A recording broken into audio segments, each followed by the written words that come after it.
Hello everyone. Today I wanted to discuss this book, The First Ghosts by Irving Finkel. So, this is a paperback edition. And why this book? Well, first of all, I wanted to say about this cover page. But that's not the main reason. The main reason is this personality, Irving Finkel. Uh, so, some months back, I saw some video of this man, this wonderful man, professor.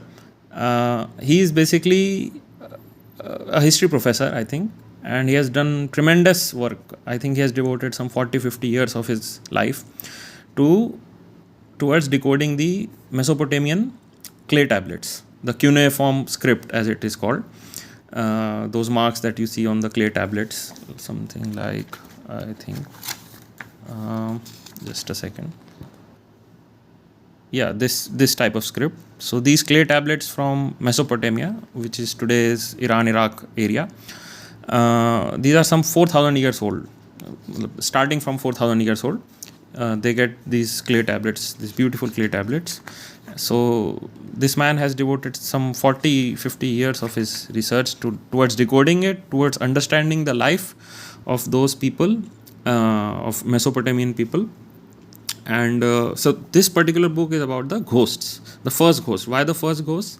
Because this is the, according to the author, this is the first description, first written description that we get about ghosts through around the world. So some 4,000 years ago, clay tablets depicting the life of people who claim to be living alongside ghosts, and the remedies to scare away the ghosts or to put to rest the deceased, spirit. What were the methods that were used? So this book is about that part of Mesopotamia. So and the main claim of this book is that the author says that contrary to what to how ghosts are viewed today in say, let's say, Hollywood, or in basically in any popular media, that ghosts are there only to scare us and to, I don't know, drink our blood or anything. So we have, I won't say romanticized, but we have basically made a caricature out of ghosts, which is not, I don't think it's a bad thing. It's a very simplistic reading, I think. Whereas according to this and the research that he has done and the translation and everything, the life which seems to present itself 4,000 years ago in Mesopotamia, that the ghosts there were a natural phenomena, and people used to just live with this phenomena like it's anything else. Like so this is the contents page, right? So ghosts at the beginning, ancient Mesopotamia, home to the first ghosts, and this everyday houses, burials, ghosts, living with ghosts. So the author here claims that these people, to them, the ghost was just a natural occurrence, some unhappy spirit of the deceased trying to reclaim something. And so it was seen as a very common occurrence in this Mesopotamia period, which is very interesting. I mean, to me it was very eye-opening, because I thought ghosts always meant, like in popular culture, it meant to scare people. But here it's seen as a somewhat empathetic view towards ghosts, you can say. 4,000 years ago, you can say, some ancestors of ours, they used to empathetically view the ghosts. So they would plead with the ghosts that, please don't trouble me anymore, I've given you everything, what more, maybe you're targeting the wrong guy. So this is how they used to negotiate with the ghosts. There were priests, and then there were amulets which have been found, and this obviously is one of the most gorgeous finds, I would say.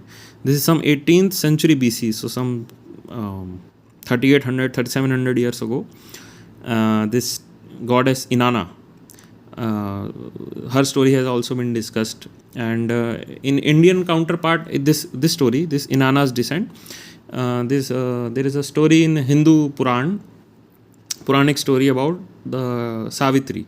So she also goes to the netherworld, the the god Yam's what do you say, the realm of the dead, to reclaim her husband. And somewhat similar is her story also, Inanna's descent.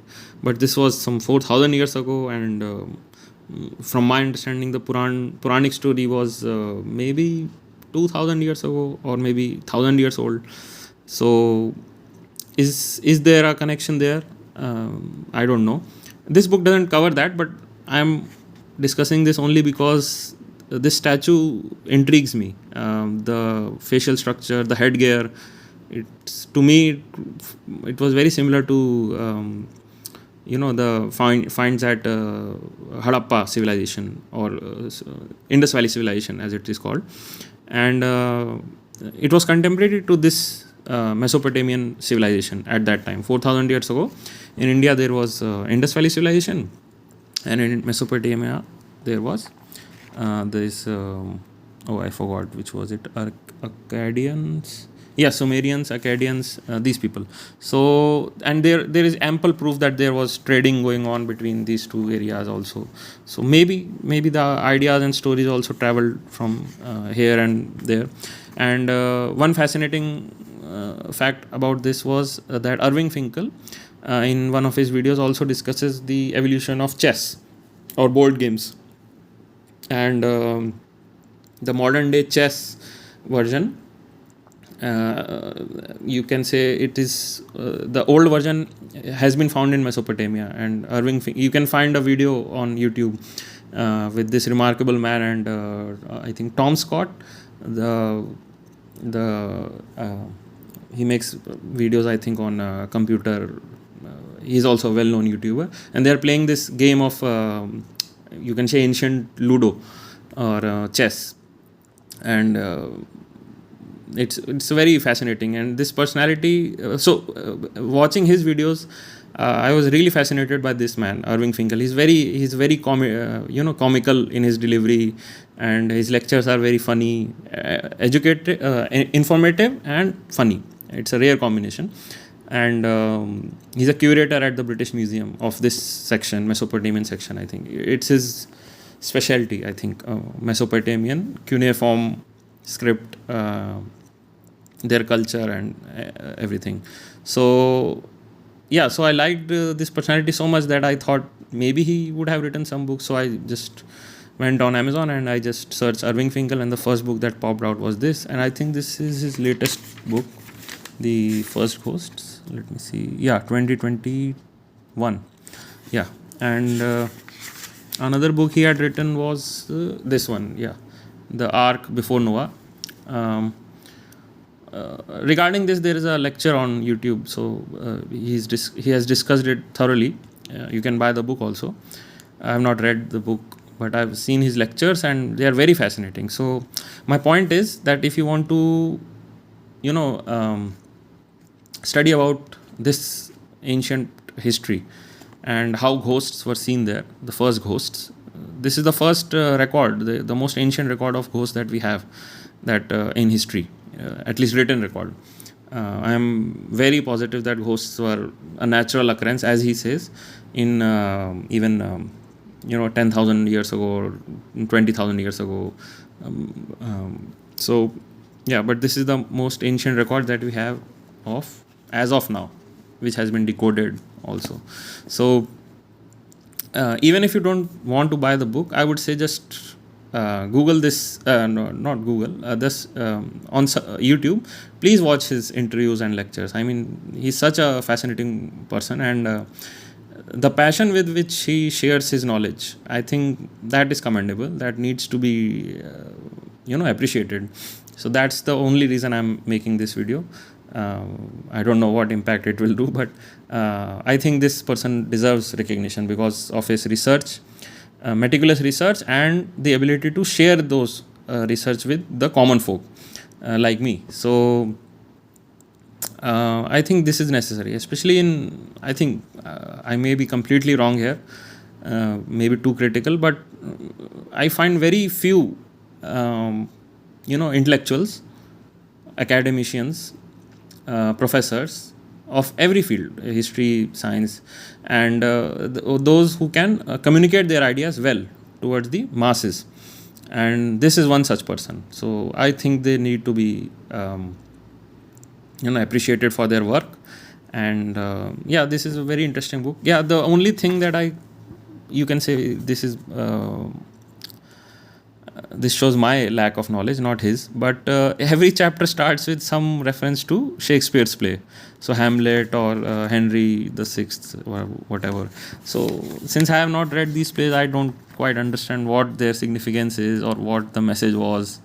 Some chapter headings I get. For example, this all's well that ends well. We only know this line. Moderate lamentation is the right of the dead, excessive grief. Then okay, this I can understand, not this one, but you get my point, I think. Yeah, this one, like I don't know what this means. If anyone knows, please tell. What relevance could it have to home to the first ghosts? Henry the Fifth.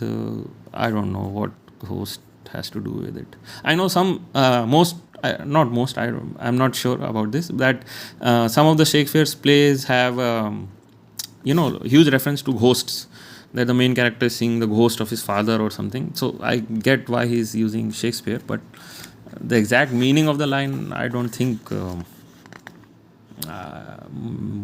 Maybe most people won't get it. I don't know. But then again, the author, I think himself is from. So yeah, he used this. So okay. Even the first page, this book is dedicated to this. Who taught me this request art? I don't know what it meant. I had to watch it. It's a prayer to the dead.